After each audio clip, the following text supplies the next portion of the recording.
સુરેન્દ્રનગર શહેર કેબલ મુક્ત થશે. સુરેન્દ્રનગર કોર્પોરેશન જાહેર થતાં હવે ધીમે ધીમે વિકાસના કામો વેગ પકડતા જાય છે. ત્યારે નાયબ મુખ્ય દંડક જગદીશભાઈ મકવાણાના પ્રયત્નથી શહેરમાં 60 કરોડના કામો થવાના છે. જ્યારે પીજીવીસીએલના વીજપોલ અને વાયર મુક્ત શહેર બને એ માટે હાલ 2 ફીડર શિવ હોટલથી ટાવર અને ટાવરથી વડનગર સુધીની મંજૂરી મળતા 3 કરોડના ખર્ચે અંડરગ્રાઉન્ડ કેબલનું કામ શરૂ કરવા ખાતમુહૂર્ત કરાયું હતું. આ પ્રસંગે નાયબ દંડક જગદીશભાઈ મકવાણા, જિલ્લા ભાજપ પ્રમુખ હિતેન્દ્રસિંહ ચૌહાણ, અધિક્ષક ઇજનેર એન અમીન સહિત મોટી સંખ્યામાં સ્ટાફ અને શહેરીજનો હાજર રહ્યા હતા. આ સાથે જગદીશભાઈ મકવાણાએ જણાવેલ કે હાલ 2 ફીડર મંજૂર થયા છે. ટૂંક સમયમાં સમગ્ર શહેરને વાયર મુક્ત કરવાની કામગીરી કરાવાશે.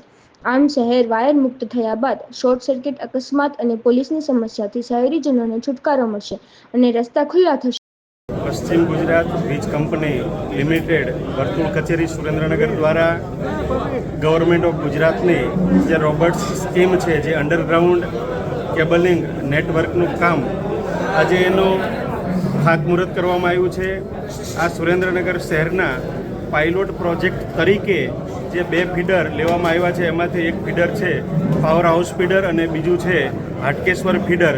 એટલે અંદાજિત 3 કરોડ કરતાં વધારે રકમના ખર્ચે આ શહેરની અંદર 21 કિલોમીટરની અંદર અંડરગ્રાઉન્ડ કેબલિંગનું કામ થવાનું છે. સીધો જ આનાથી આ વીજળી એક ગુણવત્તાયુક્ત અને સારી વીજળી મળશે, સાતત્યપૂર્ણ એનું જળવાઈ રહેશે અને નાના મોટા કંઈ ચોમાસાના સમયમાં ભેજના કારણે એક્સિડન્ટો થાય, શોર્ટ સર્કિટ થાય, આ સાવ એક્સિડન્ટ બનશે જ નહીં એ પ્રકારે જમીનની અંદર જ આ કેબલિંગ થવાનું છે. આ શહેરની અંદર ક્યાંક પોલ હશે, વાયર હશે, એ બધા દૂર થવાના છે. સાથે સાથે એક આ શહેરને સુંદર બનાવતું આપણને એક દ્રશ્ય જોવા મળશે. કારણ અંદર વાયરની સાથે ક્યાંય કપડાં લટકતા હોય, ક્યાંય દોરાઓ લટકતા હોય, તો આ હવે ધીમે ધીમે દૂર થવાનું છે.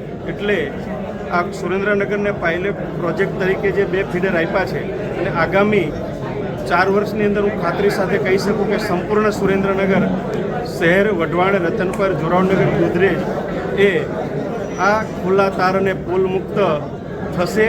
અને એના માટે રાજ્યના માનનીય મુખ્યમંત્રી શ્રી ભૂપેન્દ્રભાઈ પટેલ સાહેબ, ઉર્જા મંત્રી, કેબિનેટ મંત્રી શ્રી ઋષિકેશભાઈ પટેલ, રાજ્ય કક્ષાના મંત્રી શ્રી કૌશિકભાઈ વેકરિયા, આ બધાએ આપણને ખૂબ સહકાર અને સહયોગ આપ્યો છે. ત્યારે એમનો પણ હું વિસ્તારના પ્રતિનિધિ તરીકે હૃદયપૂર્વક આભાર વ્યક્ત કરું છું અને અધિકારીઓને પણ હૃદયપૂર્વકના અભિનંદન આપું છું કે આ કામમાં ઝડપ રાખી અને જલ્દીથી આ કામનું ખાતમુહૂર્ત કરાવી અને જલ્દીથી આ યોજના પૂર્ણ કરાવશે.